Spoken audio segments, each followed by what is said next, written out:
والصلاة والسلام علی سید الانبیاء والمرسلین وعلی آلہ وصحبہ اجمعین اما بعد فاعوذ باللہ من الشیطان الرجیم بسم اللہ الرحمن الرحیم وعباد الرحمن الذین یمشون علی الارض ہونا واذا خاطبهم الجاہلون قالوا سلاما صدق اللہ مولانا العظیم ان اللہ وملائکتہ یصلون علی النبی یا ایہا الذین آمنوا صلوا علیہ وسلموا تسلیما اللہم صلی علی سیدنا و مولانا محمد وبارک وسلم۔ معزز سامعین و حاضرین و ناظرین، مختصر وقت میں اس آیت کریمہ پر بولنا اور مفہوم کو سمیٹنا بڑا مشکل ہے۔ میں محترم خواجہ مسعود صاحب اور ان کے صاحبزادگان خواجہ یونس اور خواجہ اقبال صاحب اور دوسرے محترم حضرات کے اصرار پر میں یہاں حاضر ہوں۔ مجھے خطاب کا شوق نہیں ہے، لیکن بعض اوقات کسی خوبی نہ ہونے کے باوجود بھی لوگ پسند کرتے ہیں، اور بڑے بڑے جادو بیان اور خوش بیان لوگ موجود ہیں اس ملک میں، اور ماشاءاللہ ہمارے عمر الحسینی صاحب خود صاحب علم ہیں اور ندرت بیان بھی ہے اور ان میں قدرت زبان بھی ہے، علم بھی ہے، لیکن مجھے انہوں نے ترجیحاً جو لفظ میرے لیے بولے میں اس قابل نہیں ہوں۔ اللہ تعالیٰ اپنی بارگاہ میں آپ کی اور میری حاضری قبول فرمائے۔ مختصر وقت میں عرض ہے اس آیت کے سلسلے میں کہ اللہ نے ارشاد فرمایا وعباد الرحمن الذین یمشون علی الارض ہونا، وہ اللہ کے بندے تو سب ہیں، جو اللہ کو مانتے ہیں وہ بھی اللہ ہی کے بندے ہیں، اور جو نہیں مانتے وہ بھی اللہ کے بندے ہیں، انبیاء بھی اللہ کے بندے ہیں، لیکن اللہ نے مخصوص کیا ہے عباد الرحمن کے ساتھ، اور یعنی تخصیصاً بیان کیا کہ یہ کچھ ایسے بندے ہیں جو عام بندوں سے ہٹ کر ان کا ایک مقام ہے، اور میرے ہاں ان کو ایک خصوصی فضیلت حاصل ہے۔ وعباد الرحمن الذین یمشون علی الارض ہونا، کہ جب وہ زمین پر چلتے ہیں تو بڑے آہستگی اور نرمی کے ساتھ اور وقار کے ساتھ چلتے ہیں۔ وَإِذَا خَاطَبَهُمُ الْجَاهِلُونَ قَالُوا سَلَامًا، اور جب ان سے کوئی ایسا آدمی ملے، یہاں جاہل سے مراد ان پڑھ آدمی نہیں ہے، وہ پڑھا لکھا بے شک ہو، لیکن جو ان کے مرتبہ و مقام سے ناواقف ہو، اس سے جاہل ہو۔ یعنی یہ نہیں ہے کہ اللہ ویسے جو آدمی مل جائے تو اس کو ان پڑھ کے معنی میں، امی کے معنی میں یہاں کہہ رہا ہے، جاہل کا یہ معنی نہیں ہے۔ جاہل کا معنی یہ ہے کہ وہ اس کے مقام سے نا آشنا ہو، تو جب اس سے ملاقات ہوتی ہے تو وہ قالوا سلاما، وہ سلامتی کے الفاظ کہہ کر گزر جاتے ہیں۔ تو مطلب ہے کہ بعض دفعہ علم بھی ہوتا ہے، دانائی ہوتی ہے، سمجھ ہوتی ہے، لیکن انسان کا عرفان نہیں کر سکتا۔ یہ ضروری نہیں ہے کہ جہالت جو ہے وہ سبب ہوتی ہے عرفان نہ ہونے کا، کہ انسان کو سمجھ نہیں سکا۔ بڑے بڑے جاہل ان پڑھ لوگ بھی ہیں امت میں گزرے ہیں جنہیں عرفان رسول حاصل ہوا، اور بظاہر ان کی تعلیم نہیں تھی۔ حضرت ابو ہریرہ کو لے لیں کہ وہ کتنے پڑھے ہوئے تھے، بکریاں چراتے تھے، لیکن حضور کی خدمت میں آئے تو وہ مقام حاصل کیا، اور مقام عرفان رسول ان کو حاصل ہوا۔ تو اس کا ظاہری علم سے تعلق نہیں ہے، بلکہ مقام شناسی سے تعلق ہے۔ مقام شناسی اس وقت پیدا ہوتی ہے کہ جب علم ہو، اگر علم ہو تو پھر یہ مسئلہ دوبالا ہو جاتا ہے کہ علم بھی ہو، پھر شعور بھی ہو، وجدان بھی ہو، اور عرفان بھی ہو، تو اس کا مقام بہت بلند ہوتا ہے۔ نہیں، دوسرا مرتبہ یہ ہے کہ اگر علم نہیں ہے لیکن عرفان کی دولت حاصل ہو گئی ہے، جتنی اس کی استعداد ہے، اس میں اگر اس نے کسی شخصیت کا عرفان حاصل کر لیا اور تسلیم کر لیا اسے، تو وہ بھی منزل پر پہنچ گیا۔ وہ اس عالم سے بہتر ہے، علم والے سے بہتر ہے جو برخود غلط ہے، اپنے ظام باطل میں مبتلا ہے، غلط خیالات میں مبتلا ہے، اسے اپنے علم کا کبر ہے، اور اس میں بڑی بڑی ذوات مقدسہ کو اور شخصیات کو اس نے کھو دیا، عرفان نہیں حاصل کر سکا۔ جس طرح علامہ ابن جوزی کا مقام، کتنا بڑا آدمی ہے، حضرت شیخ سعدی ان کے شاگرد ہیں اور بغداد میں انہوں نے وقت گزارا، لیکن اس علم و فضل کے باوجود کہ کسی کو ان کے علم و فضل میں شک نہیں ہے، تمام اکابر ان کے علم کا اعتراف کر رہے ہیں، اس کے باوجود انہوں نے ہمیشہ حضرت شیخ عبد القادر جیلانی کی اور دوسرے صوفیاء کی مخالفت کی، ان کو تسلیم نہیں کیا، اور ان کے متعلق وہ بیان بازیاں کیں، ان کی کرامات اور ان کے جو روحانی مقامات تھے ان سے وہ تقریباً انکار کرتے رہے۔ تو یہ کیا ہے؟ یہ جاہلونہ میں ہیں یا نہیں؟ تو یہ جاہلونہ میں ہیں، عالم ہو کر بھی جاہلونہ میں ہیں۔ کیوں کہ علم اگر اس معنی میں لیا جائے تو پھر تو بڑے علامہ ہیں، یہ قرآن و حدیث کا علم رکھتے ہیں، لیکن عرفان ذات کے حوالے سے، کسی چیز کی ذات اور اس کی خاصیات کو پہچاننے سے حوالے سے اگر علم کا وہ مفہوم لیا جائے تو ان لوگوں میں ہمیں نظر نہیں آتا، ان میں وہ جذبات نہیں، وہ معلومات نہیں، وہ اعتراف نہیں ہے۔ تو وَإِذَا خَاطَبَهُمُ الْجَاهِلُونَ، جب جاہلون ان سے مخاطب ہوتے ہیں، جاہل لوگ جو ان کے مقام نہ آشنا ہیں، تو پھر بھی وہ بڑی تمکنت کے ساتھ ان سے بدسلوکی نہیں کرتے، وہ سلام کہتے ہوئے، سلامت رہو دعائیں دیتے ہوئے گزر جاتے ہیں۔ یہ اللہ کے خاص بندے ہیں جن کا اللہ نے بطور خاص ذکر فرمایا اس آیت میں۔ مجھے یہاں مرزا بیدل کا ایک شعر یاد آ رہا ہے، انہوں نے اس بات کو بڑی خوبی سے بیان کیا، صوفی شاعر ہیں، اور وہ فرماتے ہیں کہ بعض دفعہ ایسا ہوتا ہے کہ انسان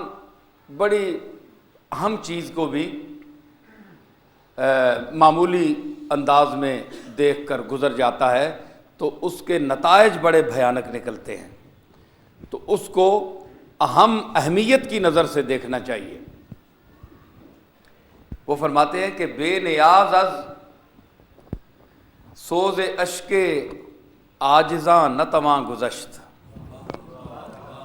بے نیاز از سوز اشک عاجزاں نہ تواں گذشت، کہ بے نیازانہ انداز میں عاجز لوگ جو ہیں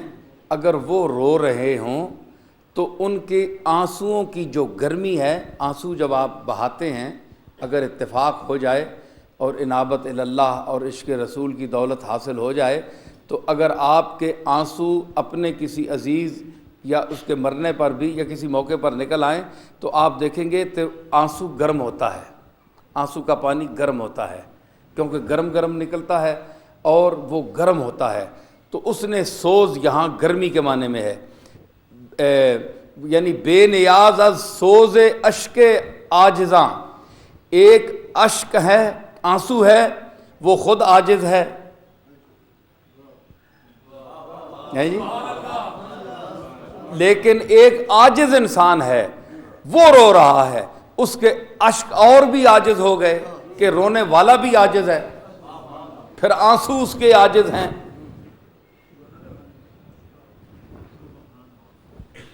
نو ناروی کا ایک شعر ہے کہ اشک غم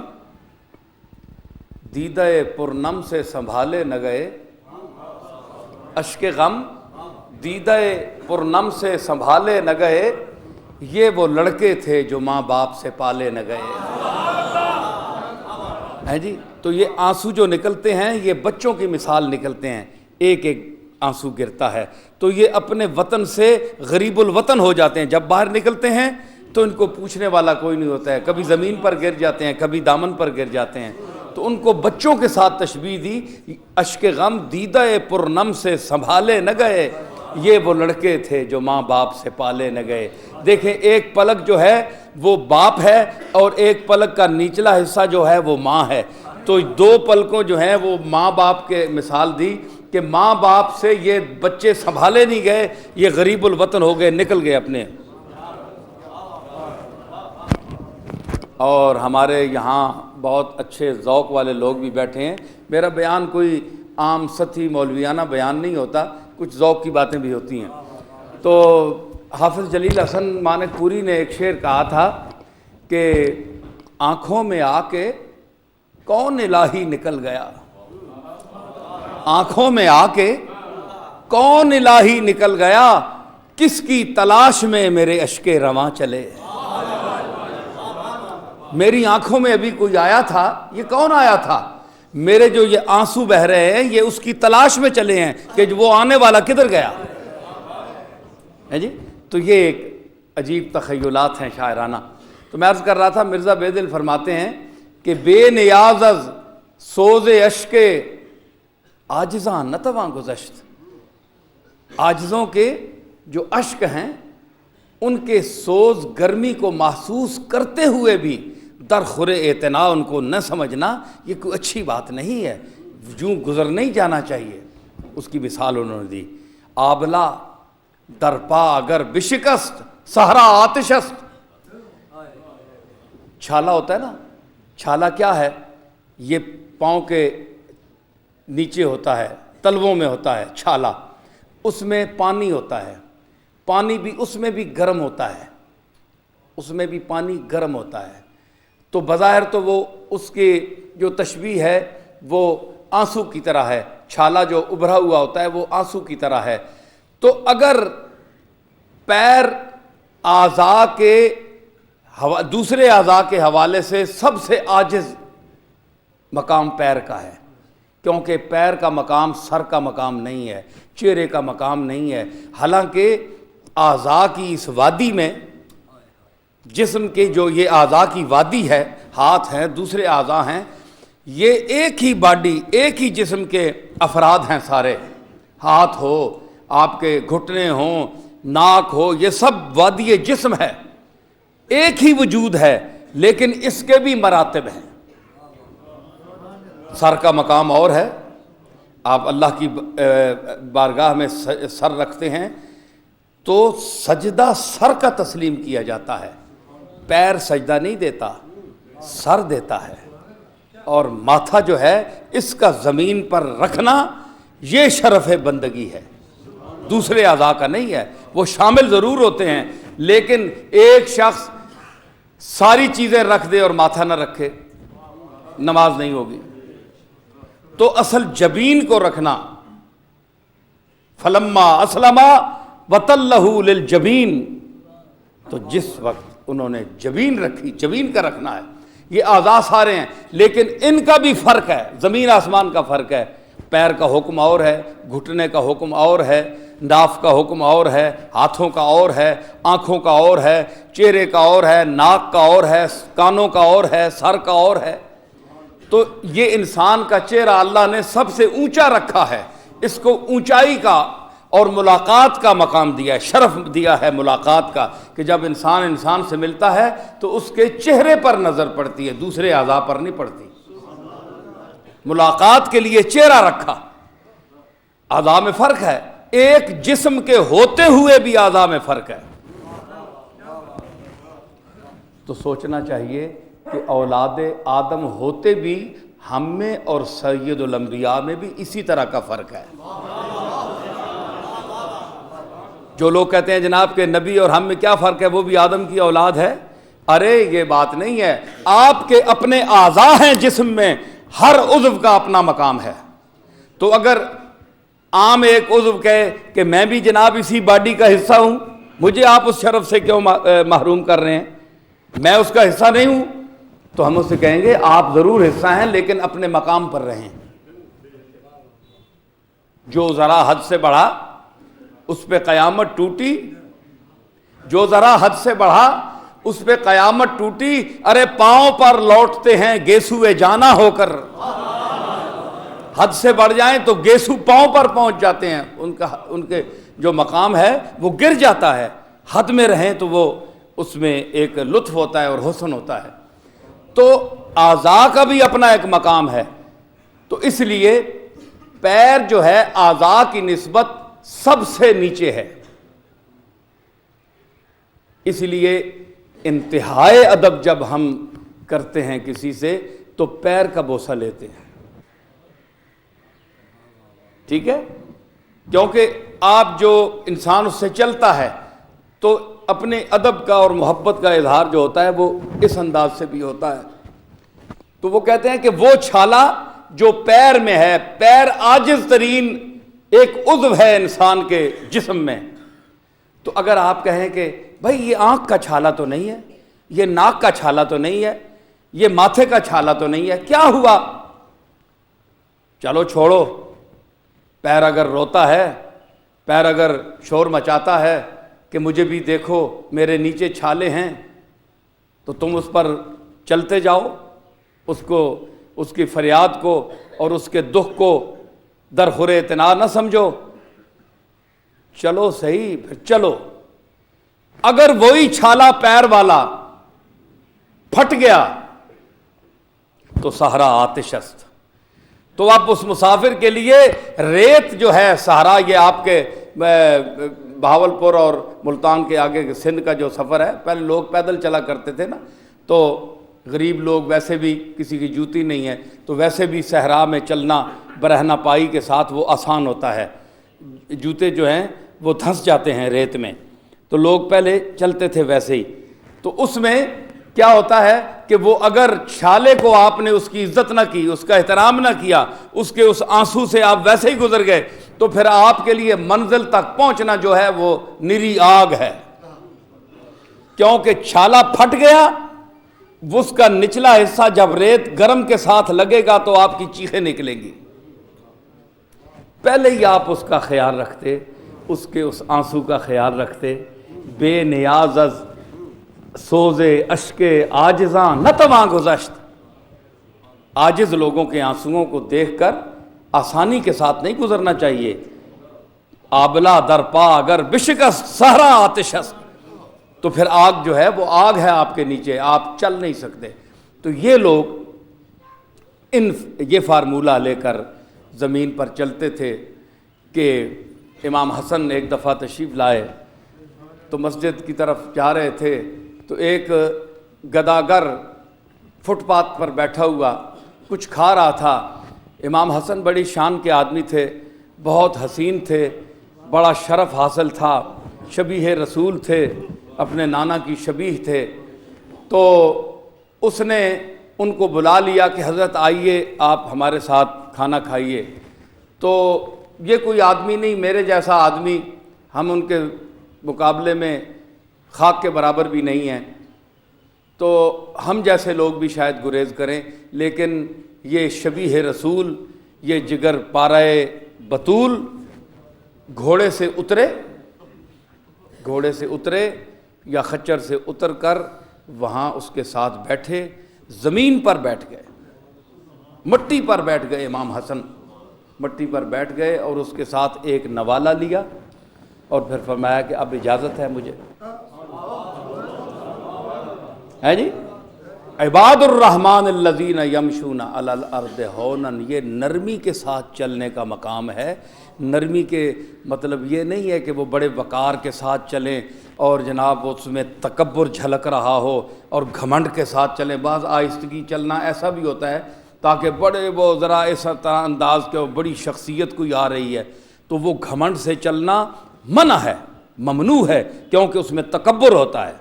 کوئی عالم صاحب ہیں، کوئی پیر صاحب ہیں، تو وہ اگر اس ضام میں چلتے ہیں کہ آہستگی اس انداز سے وہ اپنی رفتار میں رکھیں تو وہ گھمنڈ ہے، وہ ممنوع ہے۔ امام غزالی نے احیاء العلوم پر اس میں تبصرہ کیا ہے۔ یہ نرمی کا چلنا دیکھیں نا، قرآن ہے نا، قرآن کی فصاحت و بلاغت سے کس کو انکار ہو سکتا ہے کہ ایک لفظ رکھا، اس میں ہزارہا پہلو ہیں معانی کے۔ نرمی کے ساتھ چلنا، یہ سوچ کر چلنا کہ کوئی عاجز راستے میں بیٹھا ہو تو مجھے بلا لے، تو مجھ میں یہ حوصلہ ہو کہ میں اپنے مرتبے اور اس سے اتر کر بھی اس کے ساتھ حسن سلوک کر سکوں۔ یہ بھی اس ہونن کے معنی میں ہے، صرف چلنا نہیں ہے، چلتے تو سب ہیں، چلتے تو سب ہیں، کیڑیاں بھی چلتی ہیں، کیڑیاں کتنی رفتار نرمی کے ساتھ چلتی ہیں، کم رفتار ہوتی ہے لیکن وہ کاٹتی بھی ہیں۔ صرف چلنا کم رفتار سے نہیں ہے نرمی، نرمی آپ کے وجود میں ہو، آپ کے شعور میں ہو، آپ کے ذہن میں ہونے چاہیے، وہ ہونن ہے۔ اگر صرف اترانا ہو تو اس اترانے سے کوئی فائدہ نہیں ہے، پھر وہ عباد الرحمن میں وہ لوگ شامل نہیں ہو سکتے۔ تو ان لوگوں کو حضرت شیخ عبد القادر جیلانی علیہ رحمت، آپ جب نماز کے لیے آتے تھے تو بعض دفعہ آپ کا ایک مقام تھا اور بڑے تمکنت کے ساتھ، وقار کے ساتھ، عاجزانہ رفتار ہوتی تھی۔ وہ مصداق اتم تھے اس آیت کا، وعباد الرحمن الذین یمشون علی الارض ہونا، نرمی کے ساتھ چال چلنا، اور جو ان کی جلالت شان کے ساتھ سجتی ہو وہ چال چلتے، لیکن اس میں بھی وہ عاجزی، وہ انکسار اور وہ فروتنی اور عجز موجود تھا کہ آپ بہت چھوٹے چھوٹے لوگوں کو ان کی دلداری فرماتے، جو اللہ تعالیٰ کے مخلوق میں سے ضعیف لوگ ہیں، ان کے ساتھ جو غریب لوگ طبقہ ہے، جو مساکین ہیں، یتامہ ہیں، ان کے ساتھ آپ حسن سلوک فرمایا کرتے تھے۔ اور اپنے مدرسہ کے طلباء جب جاتے تھے، یہ کام اس دور میں میرے سمیت نہ کوئی پیر کر سکتا ہے، نہ کوئی خواجہ کر سکتا ہے، نہ کوئی عالم کر سکتا ہے۔ عالم صاحب، شیخ الحدیث صاحب، شیخ القرآن صاحب اپنے گھمنڈ میں مبتلا ہوتے ہیں کہ ہم جیسا کوئی علم میں پیدا ہی نہیں ہوا، نہ کوئی ہوگا۔ پیر صاحب کہتے ہیں ہمارے مزاج کا، ہماری شان کا کوئی پیر پیدا ہی نہیں ہوا، ہم ہی ہیں اس دور میں، ہم کسی کے ساتھ کیوں ایسا کریں۔ خواجہ صاحبان جو ہیں وہ اپنی دنیا میں مست ہیں، وہ کہتے ہیں ہمیں اللہ نے بہت کچھ دے رکھا ہے، ہمیں کسی کی کیا ضرورت ہے۔ کوئی آدمی یہ عمل نہیں کر سکتا، مگر شیخ عبد القادر کرتے تھے۔ آپ ان کی جلالت شان دیکھیں کہ مدرسہ کے طالب علم، ایک طرف تو ان کا یہ مقام تھا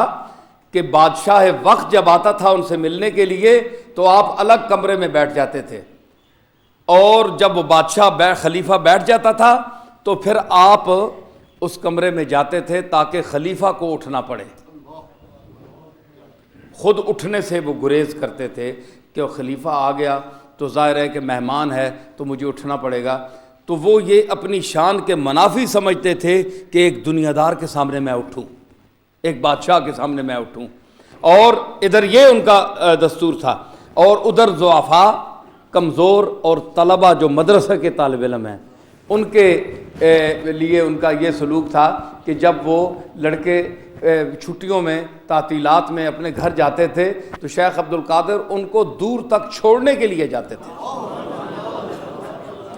اس سے آپ اندازہ لگائیں کہ ان کے نزدیک مدرسہ کے طالب علموں جو دین سیکھ رہے ہیں، ان کی نظر میں ان کا کیا مقام تھا۔ اور بعض روایات میں آتا ہے کہ وہ ان کے کام بھی خود کیا کرتے تھے، ان کی خدمت خود کیا کرتے تھے۔ تو یہ شان ہے اولیاء اللہ کی اور عباد الرحمن کی، جس کو اللہ تعالیٰ نے بطور خاص یہاں ذکر فرمایا۔ تو میرے دادا حضرت پیر میر علی شاہ صاحب، دیکھیں اس انداز کی مجھے ایک بات یاد گئی، میں کوئی تعریف کرنا نہیں چاہتا لیکن بعض حقائق ہوتے ہیں، وہ ہمارے مریدین علماء تو خیر اس انداز کی تعریفیں کرتے ہیں، ٹھیک ہے، وہ بھی چونکہ میں ان کے گھر کا فرد ہوں تو کوئی شاید یہ سمجھے جی کہ اپنے دادا صاحب کی تعریف کر رہا ہے، ایسی بات نہیں ہے۔ لیکن بعض چیزیں ایسی ہیں کہ مجھے معلوم ہے، میں نے بڑے بزرگوں کی سنی ہیں، علماء سے سنی ہیں جو آپ کے دور کے لوگ تھے۔ تو ایک صاحب، ایک بہت بڑے شیخ، اپنے وقت کے بہت بڑے شیخ مشہور، وہ تشریف فرما تھے، تو ایک ان کے خلیفہ تھے، تو جیسے خلفاء یا مریدین کرتے ہیں کہ اپنے شیخ کے ساتھ نہ بیٹھیں، آج کل تو یہ بھی نہیں ہوتا، آج کل تو ایسے مریدین بھی ہیں جو شیخ کے ساتھ چڑھ کر بیٹھتے ہیں، ہاں کہ ہم بھی ان سے کوئی کم تو نہیں ہیں، وہ بھی ساتھ چڑھ کر بیٹھتے ہیں، یہ حال ہے اس دور کا۔ تو وہ لوگ ایسے تھے جو ادب کرتے تھے،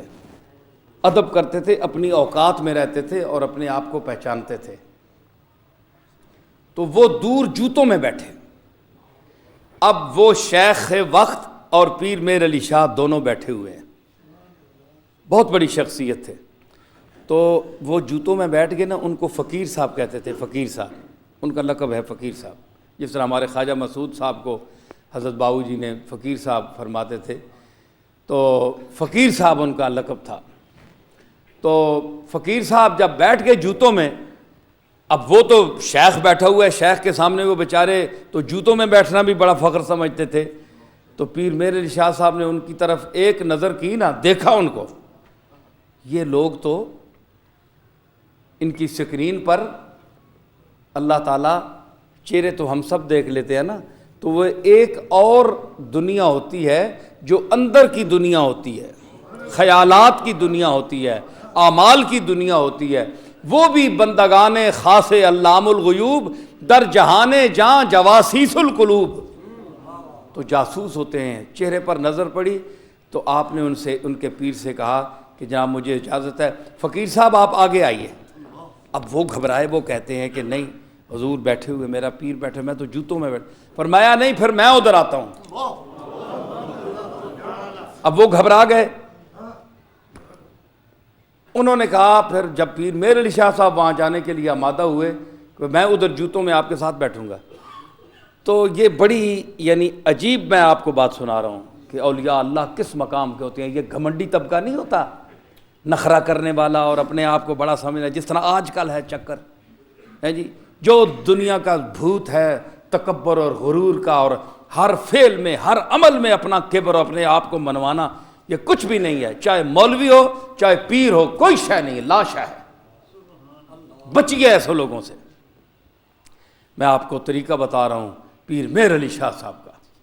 جو صحیح اللہ کے مقبول انسان تھے۔ تو فرمایا میں ادھر آتا ہوں۔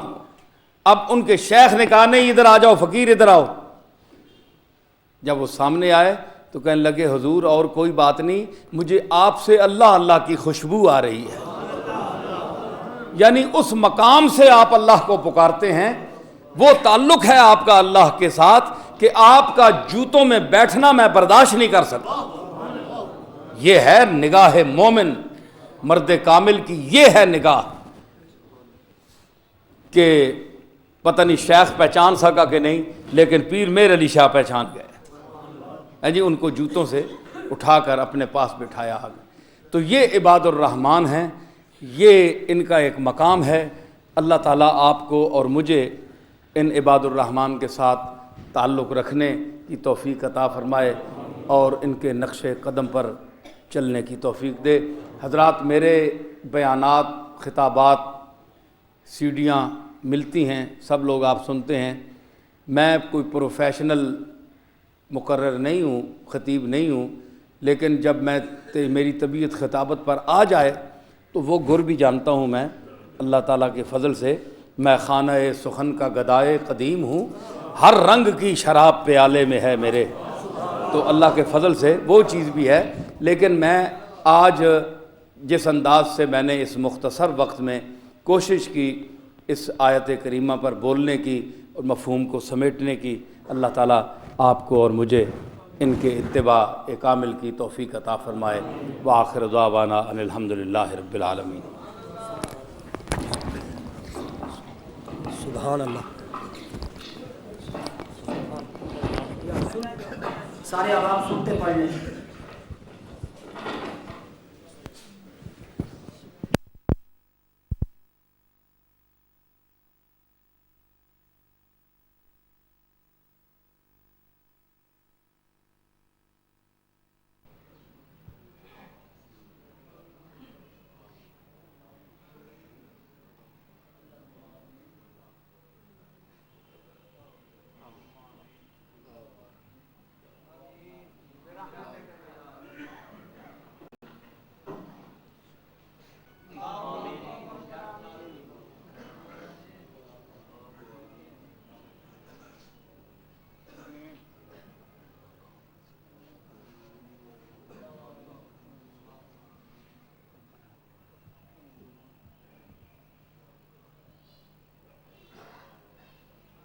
رحمتك يا